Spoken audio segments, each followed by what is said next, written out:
And soon after Nawaz Sharif's speech, the permanent mission of India to the UN, Inam Gambhir, the first secretary, issued a strong reply saying that the worst violation of human rights is terrorism. When practiced as an instrument of state policy, it becomes a war crime.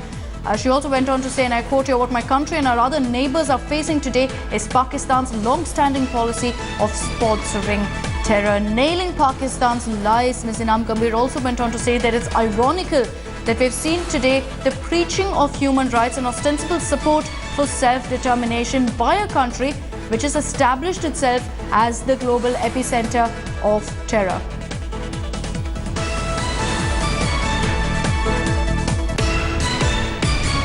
Violation of human rights is terrorism.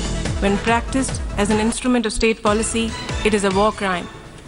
What my country and other neighbors in our region are facing today is Pakistan's long-standing policy of sponsoring terrorism.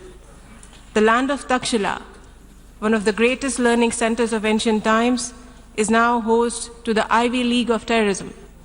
It is ironical, therefore, that we have seen today the preaching of human rights and ostensible support for self-determination by a country which has established itself as the global epicenter of terrorism.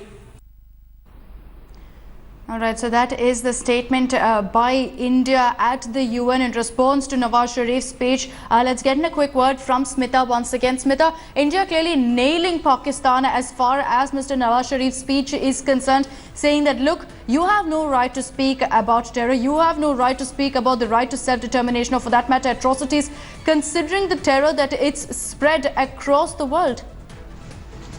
You know, it's daggers drawn here right now between New Delhi and Islamabad, Akshata, and India clearly mincing no words anymore when it comes to trying to expose Pakistan as far as duplicity on terrorism is concerned. Ms. Inam Gambhir, she's a very young diplomat, in fact, you know, and she was holding forth there, coming out with those very strong words, criticizing, in fact, Prime Minister Nawaz Sharif's address as a hypocritical sermon. Those are very strong words to be used really for an address by the head of the state. So, you know, India there sending out that message to the world. You know, we see different manifestations of terrorism today, but be it the Taliban, be it the Islamic State, be it the Al-Qaeda, you know, for Al-Qaeda to Taliban, most of them, they have always found roots in this Afpak region. Of course, there's a history to it as to why they were born. Of course, there's a role that other, in fact, intelligence organizations like the CIA to have played prominently. But having said that, clearly, you know, as far as Pakistan is concerned, they have been breeding these Frankenstein's monsters, and as Hillary Clinton had rightly pointed out,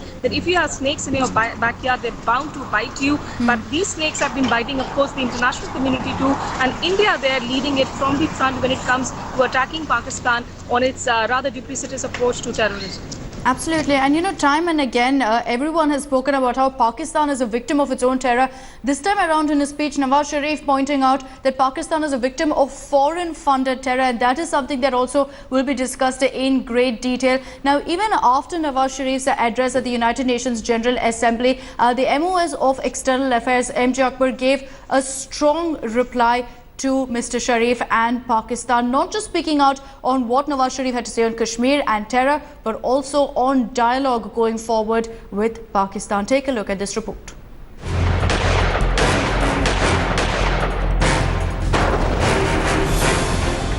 India's only condition is an end to terrorism. But this is too much to ask from a state that has often been called a terror factory. Pakistan Prime Minister Nawaz Sharif did not eschew from glorifying the slain Hizbul Mujahideen commander Burhan Wani as a young leader during his rhetoric speech at United Nations, and India was quick to flay Sharif.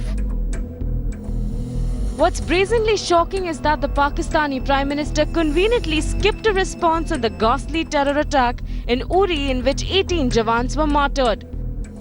If the government of Pakistan wishes to investigate these cross-border attacks, India is ready to provide fingerprints and DNA samples of terrorists killed in the Uri and Poonch incidents.